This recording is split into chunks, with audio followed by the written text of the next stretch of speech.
જયતી ક્રિયાપદ નીકળ્યું. મહાપ્રભુજી આજ્ઞા કરે છે, ક્રિયાપદથી શરૂઆત ન થાય કોઈ પણ વસ્તુઓની. જયતી આપનો જય થાય. મહાપ્રભુજી આજ્ઞા કર્યું, મંગલાર્થો અત્ર જય શબ્દ. ગોપીજનોએ જય શબ્દ બોલી મંગલાચરણ કર્યું છે ગોપી ગીત. આપણે ત્યાં ધર્મગ્રંથોમાં પ્રાય આ એક ક્રમ છે કે ક્યારે પણ કોઈ ગ્રંથનો કે કશાકનો પણ પ્રારંભ કરતા હોઈએ, સૌથી પહેલા મંગલાચરણ કરાય. જેમ કથા પણ પ્રારંભ કરતા હોય તો પહેલા મંગલાચરણનો પાઠ કરીએ છીએ. ગોપીજનોએ આ જય શબ્દ બોલી મંગલાચરણ કર્યું છે. મંગલાચરણ કરવાના બે કારણ બતાવ્યા. એક, જે ગાન કરવા જઈ રહ્યા છે એ ગાન કરવામાં કોઈ વિક્ષેપ ના આવે, અને આ ગાન કરીને જે પામવું છે એ ફળ પામવામાં કોઈ વિઘ્ન ના આવે, એટલા માટે ગોપીજનોએ જય શબ્દથી મંગલાચરણ કર્યું. જો પ્રારંભ સેનાથી થયો બહુ મહત્વનો છે. ભીષ્મ સ્તુતિ પણ આવશે ને આજે. ઇતિમતિ રૂપ કલ્પિતા વિતૃષ્ણા. ઇતિ શબ્દથી પ્રારંભ. કુંતાસજીની સ્તુતિ જોઈતી આપણે ગઈકાલે. નમસ્તે પુરુષમ ત્વાદ્યમ. નમન. પ્રભુ પાસે જઈએ ત્યારે આ બે શબ્દો લઈને જવાના, જય અને નમઃ. આ બે શબ્દો બહુ મહત્વના. પ્રભુના દર્શન કરતા જ દૂરથી જય શબ્દ નીકળે ને. દર્શન ખુલે એટલે બધા જ વિષ્ણુ ઉભા હોય હોલમાં, શ્રી ગોવર્ધનનાથ કી જય, જય શબ્દ નીકળે. અને નિકટ આવીએ એટલે નમન થાય. આ બે શબ્દ સદાય પ્રભુ સાથે જોડાયેલા છે. પેલા જય બોલવામાં આવે, જય હો. વૈષ્ણવ પણ જ્યારે પણ મળે ને જય શ્રી કૃષ્ણ કરે. ભગવદ્ ગીતામાંથી આ જય શબ્દ લીધો. યત્ર યોગેશ્વર કૃષ્ણ યત્ર પાર્થો ધનુર્ધર તત્ર શ્રી વિજયો ભૂતિર્ધ્રુવા નિતિર્મતિર્મમ. જય ક્યાં છે? જય શ્રી કૃષ્ણ વૈષ્ણવ મળે કે તારી અંદર કૃષ્ણનો જય થાય. કારણ કે આપણે જ્યારે જ્યારે જીતીએ ત્યારે ભગવાન હારે. એમ કહેવાય કે હાર લઈને ભગવાનને પહેરાવી દઈએ. જ્યારે કંઈ પણ સારું થાય એટલે માણસ શું કરે? હાર લે અને ભગવાનને ધરાવે કે તમે હાર્યા અને હું જીત્યો. પુષ્ટિ માર્ગમાં હાર નથી, ત્યાં તો વૈજયંતીમ ચ માલામ. જય રૂપ વૈજયંતી છે. એટલે આપણે ત્યાં કેવા અનાયાસે કોઈને ઠાકોરજીની માળાજી મળી જાય ને પ્રસાદી, તો માનવું એનો સર્વત્ર જય થવાનો છે. પ્રસાદી માલા મળે આપણે ત્યાં વિજયનું પ્રતીક છે. અને એટલે જ માલા બીડા આપવાનો કે બીડા આપવાનો આપણે ત્યાં ક્રમ શેનો છે કે પ્રસાદી માલાજી મળી તો માનો એનો સર્વત્ર જય થવાનો. જે કાર્ય કરવા જઈ રહ્યો છે નિશ્ચિત એમાં એની સફળતા થવાની.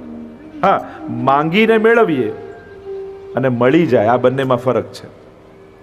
માંગીને ઘણા કહે ને જે આને સારા આશીર્વાદ આપજો ને, તો આશીર્વાદ ખરાબે હોય, સારા જ હોય. પણ માંગીને મળે તો આશ્વાસન કહેવાય, સહજ નીકળે એને આશીર્વાદ કહેવાય. એવું કંઈક જીવ કરે કે એને જોઈને ઘણા જીવને જોઈને આશીર્વાદ નીકળતા હોય. ઘણા વ્યક્તિ જેવા હોય, એની ભાવના જ એવી હોય, એની દીનતા જ એવી હોય, એના હૃદયની ભક્તિ એવી હોય કે એને જોતા જ દુઆ નીકળે મનમાંથી કે ઠાકોર જો આનું સદાય સારું કરે. એ વ્યક્તિને જોઈને એમ થાય, એનું વ્યક્તિત્વ જ એવું હોય છે. જો વ્યક્તિ પરથી ભાવનાઓ પેદા થાય છે. ઘણા જુદા જુદા લોકો હોય, એનો ચહેરો જોઈને કોઈ ને કોઈ વસ્તુ યાદ, દરેકના ચહેરામાં કંઈક હોય. ઘણાના ચહેરામાં આશ્ચર્ય ચિહ્ન હોય, ઘણાના ચહેરામાં પ્રશ્નાર્થ હોય, ઘણાના ચહેરામાં અલ્પ વિરામ હોય, અને કોઈ મહાપુરુષનો ચહેરો જોઈએ ને તેમાં પૂર્ણ વિરામ લાગે જીવનનો. પ્રભુનું નામ જો ભગવાન બોલતા તમારા મનમાં શું આવે? પ્રશ્નાર્થ આવે, આશ્ચર્ય આવે. કેવા હશે ભગવાન? પ્રભુ ભગવાન શબ્દ એ તો પૂર્ણ વિરામનું નામ છે. જીવનમાં જાગેલા સર્વ સંશયોનું સમાધાનનું નામ એ ભગવાન છે. જીવનના સંસારના જ્યારે પ્રશ્નોના ઉકેલ ન મળતા હોય તો એનું પૂર્ણ વિરામ જો લગાવવો હોય ને પ્રશ્નાર્થને, એ પ્રશ્નને, તો એનું નામ ભગવાન છે, ભગવદ ઈચ્છા છે. અને કારણો નાની વસ્તુઓના હોય છે. શ્રેષ્ઠ બિયોન્ડ લોજિક છે ભગવાન. તો એને લોજિકથી સમજવા જાઓ તો એ સંભવ નથી. એ એને પર છે. પરમાત્માને કેવલ કારણોથી શોધવાની કોશિશ ન કરતા. એટલે તો પ્રભુએ કહ્યું કે તારે મહ્યે એવ મન આધત્સ્વ મયી બુદ્ધિમ નિવેશ. આ મન બુદ્ધિ છે ને મને આપી દે. કારણ કે તું તારી બુદ્ધિથી લોજિક ગોતવા જઈશ તો હું તો યતો વાચો નિવર્તન્તે અપ્રાપ્ય મનસા સહ, હું તો આ બધાથી પર છું. જય જય શબ્દથી, જયતી શબ્દથી પ્રારંભ કર્યો. આ મંગલાચરણ છે. અને એટલે જ વૈષ્ણવ એકબીજાને જય શ્રી કૃષ્ણ કરી અને મંગલાચરણ કરતા હોય છે. વાતનું મંગલાચરણ, દિવસનું મંગલાચરણ, જીવનનું મંગલાચરણ. એટલે જ સવારે ઉઠો એટલે વૈષ્ણવના ઘરમાં ક્રમ એવો હોવો જ જોઈએ કે સવારે ઉઠે એટલે ઘરના દરેક સદસ્યોને જય શ્રી કૃષ્ણ જરૂર કરવાના. અને રાતને સૂતી વખતે આ વૈષ્ણવના પરિવારનો વિવેક જ હોવો જોઈએ. ઘરે આ નાની નાની વસ્તુઓને જીવંત રાખશો ને તો તમારા ઘરમાં વૈષ્ણવ ધર્મ જીવતો રહેશે.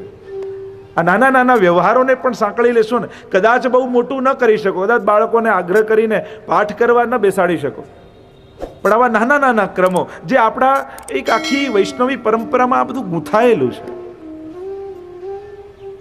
તમે આજે વૈષ્ણવી પરંપરાને જીવી રહ્યા છો. કદાચ તમે કોઈ ક્લાસીસમાં નથી ગયા, કદાચ તમે કોઈ ગ્રંથોને નથી વાંચ્યા, પણ તમે તમારા વડીલોને જોયા છે ધર્મ પાળતા, ધર્મની વાતો કરતા નથી જોયા, તમે એમને ધર્મ જીવતા જોયા છે.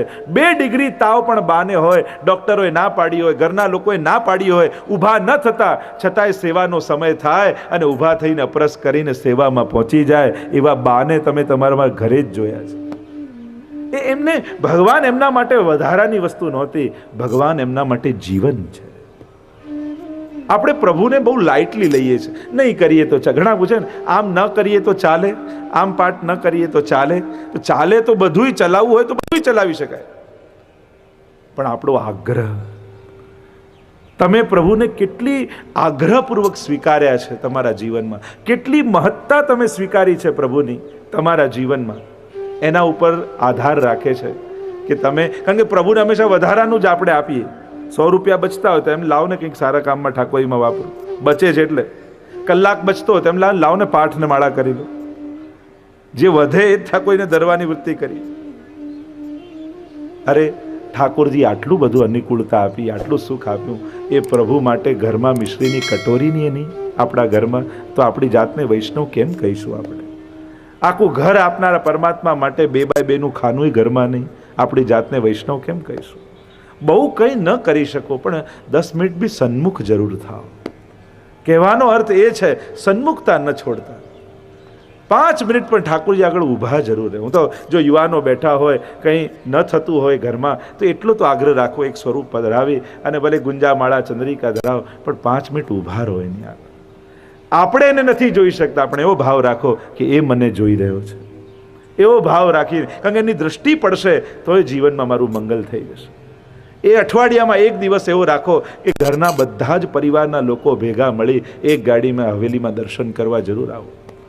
એક સાથે પરિવારના દરેક લોકો સાથે હોય. એક નક્કી જ હોય કે અઠવાડિયામાં બાળકોને પૂછે તમને ગમે એ દિવસ નક્કી કરી, પણ એ નક્કી જ રાખવાનું કે ઘરના બધા જ સદસ્યો સાથે હોય અને હવેલીમાં જઈને ઠાકોરજીને સન્મુખ જરૂર થવું. આટલો પણ જો ક્રમ સચવાયેલો રહ્યો ને તો ઘરમાં વૈષ્ણવ ધર્મ ટકી જશે. હવે કોઈ વ્યક્તિએ તમને લાખ રૂપિયા આપ્યા હોય અને તમને કે આમાંથી 100 રૂપિયા પાછા તો આપો કે નહીં? તમે કોઈ વ્યક્તિ તમને લાખ રૂપિયા આપે અને પાછી આમાંથી 100ની નોટ આપને, તમે આપો કે નહીં? તો જેણે 24 કલાક આપ્યા દિવસમાં, એ 10 મિનિટ માંગે તો તમે આપો કે નહીં? હા તો પાડો. બસ સમજાવી વાત છે, તમે બધા સમજદાર છો. તો પ્રભુને સર્વથી અધિક ભક્તિ કોની ગમી છે? તો કહું ગોપીજનોની. અને આ ગોપીજનોની ભક્તિ એ જ પુષ્ટિ ભક્તિ. તમે નિર્ગુણી ભક્તિ કહો, ભાગવતી ભક્તિ કહો, ગોપી ભક્તિ કહો કે પુષ્ટિ ભક્તિ કહો, આ બધા સમાનાર્થી શબ્દો છે. એટલે ગોપીઓનો ભાવ હૃદયમાં ધારણ કરીને પછી પ્રભુ સન્મુખ બેસીએ. પરંતુ પ્રભુને સિંહાસનમાં રહેવાની આદત જ નથી, એને તો ખોળો ગમે છે, ગોદ ગમે છે. પુષ્ટિ માર્ગના સેવ્ય કોણ? યશોદોત્સંગ લાલિત, યશોદાજીની ગોદમાં ખેલતા પ્રભુ. એટલે એને સિંહાસનમાં બેસવાની આદત નથી, એને તો ગોદમાં જ બેસવાની આદત છે. આ તો આપણો ખોળો યશોદાનો બનતો નથી, એટલે પ્રભુને મજબૂરીથી સિંહાસનમાં બિરાજેલા રહેવું પડે છે. जिस दिन हम यशोदा बन गए उस दिन प्रभु छलांग लगाकर हमारी गोद में बैठ जाए. એને તો ખોળો જ ગમે છે. અને એવો આ દિવ્ય પુષ્ટિ માર્ગ કે જ્યાં કેવલ વિશુદ્ધ ભક્તિની જ વાત છે. પુષ્ટિ માર્ગમાં સાધનો અપાતા જ નથી, અહીંયા તો ફલ અપાય છે. તો કહ્યું કે અમે માળા કરીએ, પાઠ કરીએ, વ્રત કરીએ, આ બધું સાધન નહીં ના, આપણે ત્યાં તો બધું ફલરૂપ છે, બધું ફલાત્મક છે. શ્રવણમ કીર્તનમ વિષ્ણુ સ્મરણમ પાઠ, જેટલી પણ ભક્તિઓ છે ફલરૂપ છે. આપણે ત્યાં એમ નથી માનતું કે 9 યમનાષ્ટક કરીશ તો યમુનાજી રાજી થશે, તો યમનાષ્ટક સાધન થઈ ગયા. એમ માનો ને કે 9 યમનાષ્ટક કરું તો યમનાજી કૃપા કરે, તો યમનાષ્ટક સાધન. પણ આપણે ત્યાં તો કહ્યું ફલ ફલિત હોય ફલરૂપ જાણે, ફલરૂપ જાણીને કરવું. એટલે એમ નહીં માનવું કે 9 યમનાષ્ટક કરવાથી યમનાજી કૃપા કરશે, પણ એમ વિચારવું આજે યમનાજીની ખૂબ મોટી કૃપા થઈ, હું 9 યમનાષ્ટક કરી શક્યો, તો એ યમનાષ્ટક ફલરૂપ થઈ ગયા. વસ્તુ એ જ છે, કરવાનો ભાવ જુદો હોય છે, વૃત્તિ જુદી હોય છે, એટલે દ્રષ્ટિકોણ બદલી નાખવાનો. અહીંયા ક્યારે પણ સાધન બનાવીને કોઈ વસ્તુ નહીં કરવી કે સેવા કરવાથી ઠાકોરજી રાજી થશે. ના, ઠાકોરજી મારા પર બહુ રાજી છે કે મારા ઘરે બિરાજીને સેવા લે છે. તમારી સેવા ફલરૂપ થઈ ગઈ. ફલ ફલિત હોય ફલરૂપ જાણે, ફલરૂપ જાણીને કરશો તો ફલિત થશે, પણ સાધન માનીને કરશો તો બધું સાધન બન્યું રહેશે. એટલે તમારી ભક્તિને સાધન ભક્તિમાંથી ઉપર લઈ ફલ ભક્તિ બનાવી. કઈ પણ ભગવાન કૃપા મેળવવા ન કરો, એમ માનો કે કૃપા થઈ રહી છે કે મારાથી આ બધું થાય છે. કથામાં આવીને કૃપા નહીં થાય, તમારા પર કૃપા થઈ કે તમે કથામાં આવી શક્યા, તમે આ ગોપીઓની ગાથા ગાઈ રહ્યા છો. નહીં તો આ એક અક્ષર પણ મોઢામાં ન આવે. આ કોઈ સાધારણ શબ્દો નથી, આ તો અનુભવો શબ્દોના માધ્યમથી પ્રગટ થયેલા છે. આના એક એક અક્ષરમાં ગોપીઓનો વિરહ ભરેલો છે. વિરહ દુર્લભ છે. પશ્ચાતાપ અને વિરહમાં ફરક છે. આપણે જે નિશાસા નાખીને મારાથી તો આ નથી થતું, પેલું નથી થતું, એ વિરહ નથી હોય, તો પશ્ચાતાપ છે. એટલે પશ્ચાતાપ ને વિરહ ન ગણતા. આ બંનેમાં બહુ મોટો ફરક છે, આસમાન જમીન. જીવ બાળ્યા કરવું એ વિરહ ન કહેવાય. વિરહ તો ફલાત્મક છે. પ્રભુ કૃપા કરી વિરહનું દાન આપે, પ્રભુને યાદ કરીને આંખો બીજાય ને, એ તો સૌભાગ્યની વાત છે. સામે પ્રભુ હોય અને આનંદ મેળવવી એક જુદી વાત, એ સંયોગનો આનંદ. પણ વિપ્રયોગનો આનંદ પણ અનુભવ કરવો જોઈએ. અમારા ગોપીઓ જો વિરહ, વિયોગ અને વિપ્રયોગ 3 શબ્દો છે. એક છે વિયોગ, છૂટા પડ્યા હોઈએ, મળવાની ઈચ્છા હોય પણ હજી વિયોગ છે, ક્યારે મળ્યા જ ના હોય. બીજો વિરહ, એકવાર મળીને પછી વિખૂટા પડે, અહીં ગોપીઓનો વિરહ છે. અને ત્રીજો છે વિપ્રયોગ, જે ભ્રમર ગીતમાં અનુભવ કરાવ્યો ગોપીજનોએ. એમ દેહથી અંતરાય છે, પણ અંતરમાં આત્મરમણ છે. જે ભ્રમર ગીત સમયે ગોપીઓની અવસ્થા છે, દેહથી અંતર લાગે, પણ એ મિલોનું અંતર હોય, દિલોનું ન હોય. ક્યાંક ડિસ્ટન્સ છે. જો ભગવાન અને આપણી વચ્ચે ડિસ્ટન્સ છે કે વોલ છે? ભગવાન અને આપણી વચ્ચે અંતરાય છે કે અંતર છે? અંતરાય કે અંતર?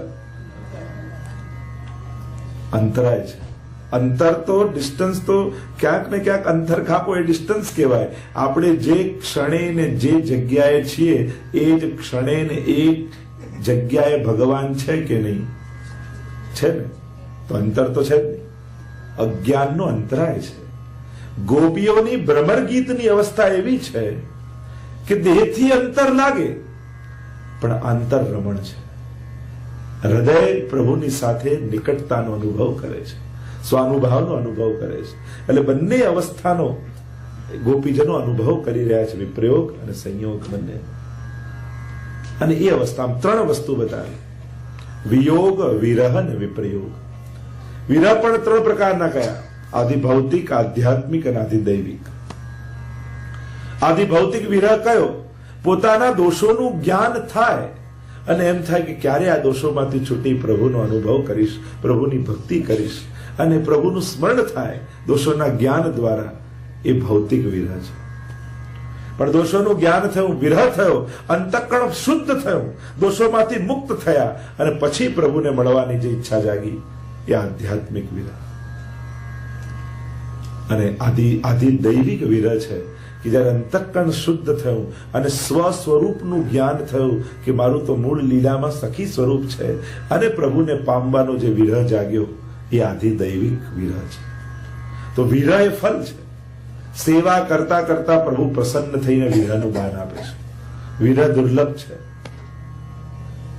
ગુસાઈજી પ્રભુચરણનો વિરહ તમે જુઓ વિજ્ઞપ્તિમાં, કે જ્યારે 6 મહિના સુધી વિયોગ થયો, વિપ્રયોગ થયો ગુસાઈજીનો શ્રીનાથજી સાથે, અને ત્યાં ચંદ્ર સરોવરની બેઠકજીમાં ગુસાઈની વિરાજતા રોજ એક એક શ્લોક લખી શ્રીનાથજી બાબાને મોકલે છે અને સામેથી શ્રીનાથજી બાબા એક શ્લોક લખીને મોકલે છે.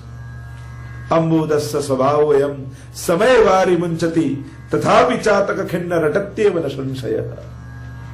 એ ચાતકને ખબર છે કે મારે સ્વાતિ બિંદુ જ પીવાનું છે, છતાંય આખો વર્ષ એ સ્વાતિ બિંદુની પ્રતીક્ષામાં બેઠો રહે છે.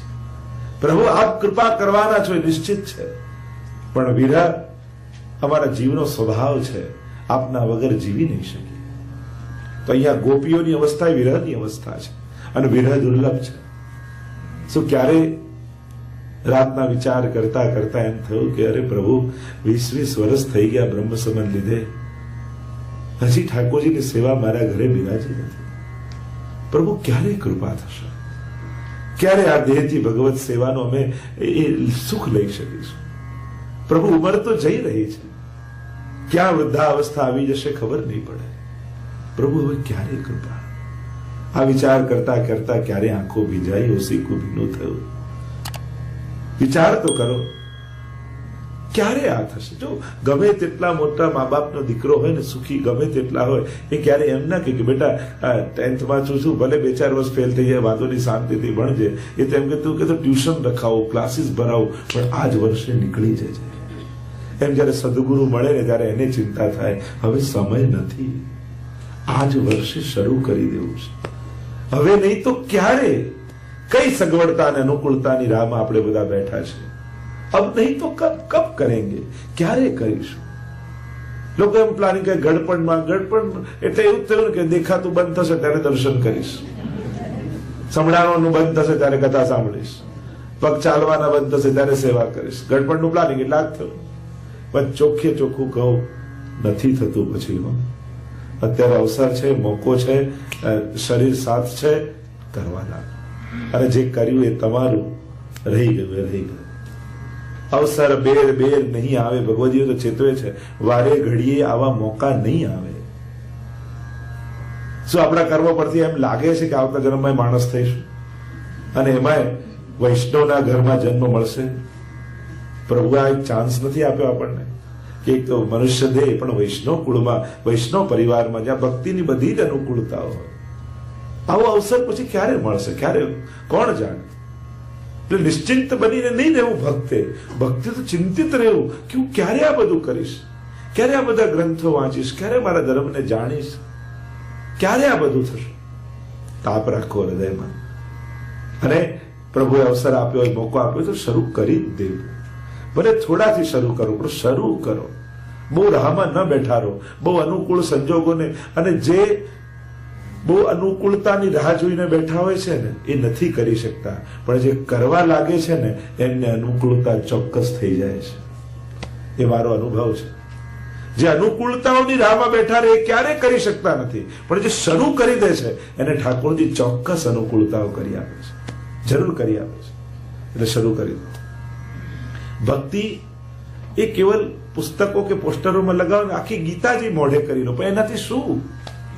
એ ગીતાજીને જીવવું, ભાગવતજીને જીવવું એટલે આપણી પુષ્ટિ માર્ગી સેવા. શ્રી પ્રભુને પ્યારા શ્રી યમુનાજીના લાડીલા એવા રસિક સત્સંગી વૈષ્ણવોને જય શ્રી કૃષ્ણ. જે શ્રીના આ વચનામૃત તમને ગમ્યા હોય તો આ વિડીયોને લાઈક કરજો, શેર કરજો અને કમેન્ટ બોક્સમાં જય શ્રી કૃષ્ણ જરૂર લખજો. અને અમારી ચેનલ શ્રી વલ્લભને સબસ્ક્રાઈબ કરવાનું ભૂલશો નહીં. જય શ્રી કૃષ્ણ.